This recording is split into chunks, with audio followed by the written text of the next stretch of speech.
الحمدللہ رب العالمین والصلاة والسلام علی سید المرسلین۔ آج کی ویڈیو میں ایک عبرت کا ایسا سبق آموز واقعہ بیان کیا جا رہا ہے، سنیں گے تو کانپ جائیں گے، اور اللہ نے چاہا بہت اصلاح ہوگی، بہت فائدہ ہوگا انشاءاللہ عز و جل۔ حضرت منصور بن عمار رحمۃ اللہ تعالی علیہ آپ فرماتے ہیں کہ میرا ایک دینی بھائی تھا کہ جسے میں بہت زیادہ پرہیزگار، عبادت گزار، تہجد گزار، خوف خدا سے رونے والا، کثرت سے ذکر اللہ کرنے والا سمجھتا تھا۔ تو کچھ عرصہ ہوا وہ ہماری محفل میں نہ آیا تھا۔ مجھے پتہ چلا کہ وہ بیمار ہے، تو میں نے سوچا کہ جاؤں اور جا کر اس کی عیادت کروں۔ تو میں اس کی عیادت کے لیے اس کے گھر چلا گیا۔ اس کا دروازہ ناک کیا، دروازہ کھٹکھٹایا تو اس کی بیٹی نے دروازہ کھولا۔ جب میں اندر گیا تو کیا دیکھتا ہوں کہ وہی میرا دوست چارپائی کے اوپر لیٹا ہوا ہے، اور اس حال میں لیٹا ہوا ہے کہ اس کا سارا بدن سیاہ ہوا پڑا ہے، اس کا بدن چہرہ سیاہ ہوا پڑا ہے، ہونٹ نیلے ہوئے پڑے ہیں۔ میں نے اسے گھبرا کر کلمہ طیبہ شریف پڑھنے کی تلقین کی۔ میں نے کہا لا الہ الا اللہ پڑھو۔ تو اس نے کہا منصور افسوس، میری زبان اور کلمہ شریف کے درمیان رکاوٹ کھڑی کر دی گئی ہے، میں کلمہ شریف پڑھنے سے قاصر ہوں۔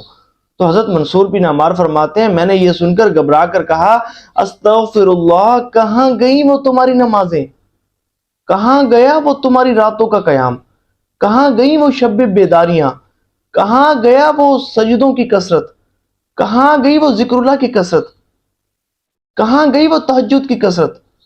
تو اس نے کہا منصور افسوس، یہ عبادات میں اللہ کی رضا کے لیے نہیں کیا کرتا تھا، میں تو نمازیں اس لیے پڑھا کرتا تھا کہ لوگ مجھے نمازی کہیں، میں تو عبادت اس لیے کیا کرتا تھا کہ لوگ مجھے عبادت گزار کہیں، میں تو تہجد اس لیے پڑھا کرتا تھا کہ لوگ مجھے تہجد گزار کہیں۔ لیکن افسوس کہ جب تنہا ہوتا تو کمرہ بند کر دیتا، برہنہ ہو کر شراب پیا کرتا تھا، خوب جی بھر کے اللہ کی نافرمانی کیا کرتا تھا۔ تو میرے گناہوں کا سلسلہ، اللہ کی نافرمانی کا سلسلہ ایک عرصے تک یوں ہی چلتا رہا۔ میں گناہ کرتا رہا یہاں تک کہ اللہ نے میری گرفت فرمائی، اور میں ایک مہلک بیماری میں مبتلا ہوا، اور مجھے محسوس ہو گیا کہ میں اس مرض سے دنیا سے رخصت ہو جاؤں گا۔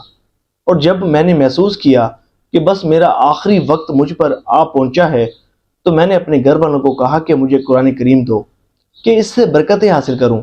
تو میں نے قرآن کریم کو لیا اور اس کو پڑھنا شروع کیا، یہاں تک کہ سورۃ یاسین شریف تک پہنچا، اور اللہ کی بارگاہ میں عرض کی مولا اس پاک کلام کی برکت سے مجھے شفا عطا فرما، توبہ کرتا ہوں آئندہ گناہ نہیں کروں گا، آئندہ تیری نافرمانی نہیں کروں گا۔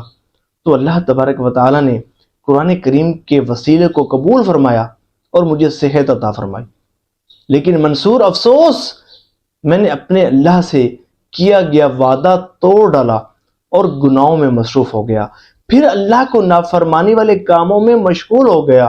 ایک عرصہ تک میرا گناہوں کا سلسلہ یوں ہی چلتا رہا، میں بکثرت گناہ کرتا رہا کہ ایک دفعہ پھر اللہ نے میری گرفت فرمائی، اور پھر میں ایک مہلک بیماری میں مبتلا ہوا، اور یہاں تک کہ میری کنڈیشن ایسے سٹیج پر پہنچ گئی کہ مجھے محسوس ہو گیا کہ میں اس بیماری سے نہیں بچوں گا، بس چند گھڑیوں کو مہمان رہ گیا ہوں، اور بس عنقریب میں اس دنیا سے رخصت ہو جاؤں گا۔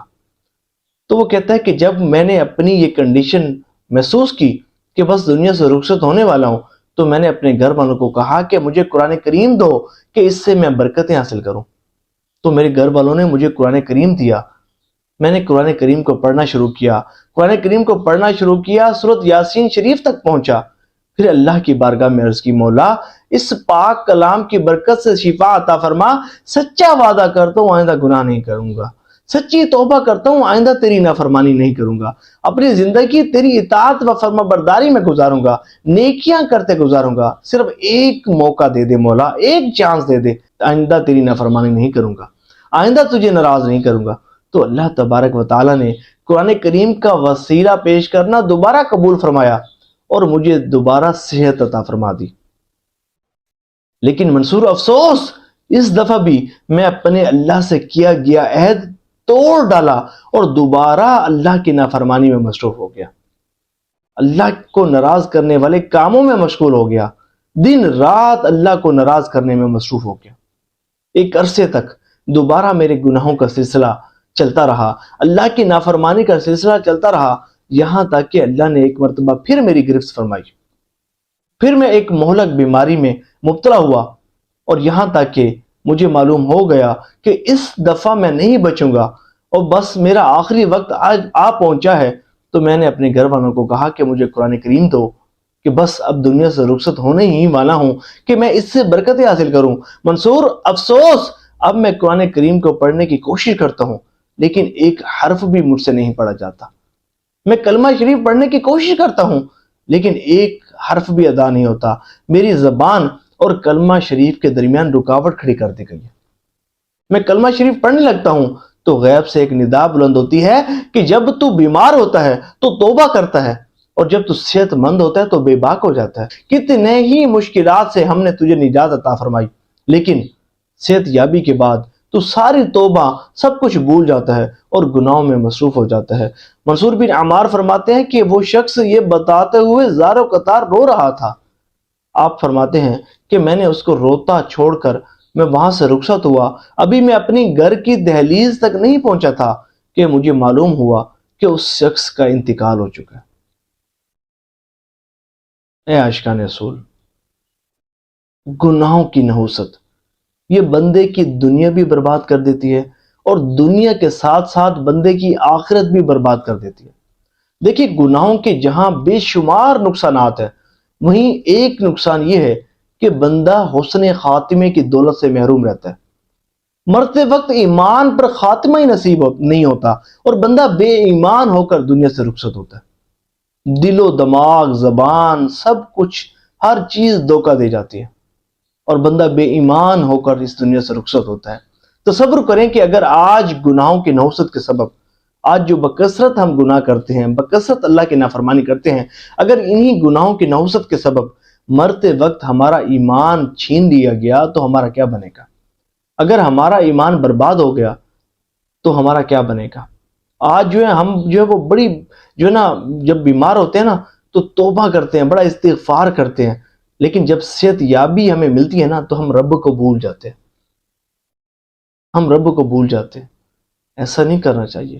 اور یہاں ایک سبق یہ بھی ملتا ہے کہ اکثر جو ہے وہ ریاکاری کا مرض بہت زیادہ پایا گیا۔ ہماری کوشش ہوتی ہے کہ پہلے تو دیکھیں ہمیں جو ہے وہ عبادت کی توفیق نہیں ملتی، بمشکل جو ہے وہ جو نا اگر ہم تھوڑی سی عبادت کر بھی لیں تو ہماری خواہش ہوتی ہے کہ ہماری عبادت کا نا فلاں کو بھی پتہ چلے، فلاں کو بھی پتہ چلے، فلاں کو بھی پتہ چلے جناب کہ یہ جناب جو نا بہت عبادت گزار ہے، یہ اتنا درود پاک پڑھتا ہے، یہ اتنی تلاوت قرآن کریم کرتا ہے، یہ اتنا زیادہ ذکر اللہ کرتا ہے، یہ تو بھائی بڑا نیک آدمی ہے، بڑا جو ہے وہ سچا عاشق رسول ہے، یہ تو جناب بڑا ہی خیر خواہ آدمی ہے، یہ لوگوں کا جو ہے نا وہ بڑا جو ہے نا وہ سمجھو کہ ان کی ہیلپ آؤٹ کرتا ہے، ان کو کھانا کھلاتا ہے، لوگوں کے گھر جو ہے وہ راشن پہنچاتا ہے۔ مخلوق خدا سے بڑی اس کو محبت ہے، پتہ ہم چاہتے ہیں کہ ہم جو نیکی کریں نا لوگوں تک ہماری بات پہنچے۔ یاد رکھنا، ریاکاری سخت حرام اور جہنم میں لے جانے والا کام ہے۔ اللہ تبارک و تعالی صرف اس عمل کو قبول فرماتا ہے جو خالصتاً اس کی رضا کے لیے کیا جائے، خالصتاً اس کی رضا کے لیے کیا جائے۔ دیکھو، اپنے اعمال کو برباد نہ کرو۔ بڑی بمشکل جو ہے وہ ہم اعمال کرتے ہیں اور اس کے بعد جو ہے وہ ہماری کوشش ہوتی ہے کہ ہم جو ہے نا وہ لوگوں کو بتا دیں۔ وہ ایک شخص تھا نا، اس نے پوچھا جناب آپ کا نام کیا ہے؟ تو دوسرے بندے نے کہا جناب میرا نام ہے حاجی فرقان۔ تو اس نے کہا جی آپ کا نام کیا ہے؟ اس نے کہا جی میرا نام ہے نمازی ذیشان، نمازی ذیشان۔ تو اس بندے نے کہا، جس کا نام فرقان تھا، اس نے کہا بھائی یہ کیا بات ہے، نمازی کوئی اپنے نام کے ساتھ نمازی کہتا ہے کہ تم کہتے ہو نمازی ذیشان؟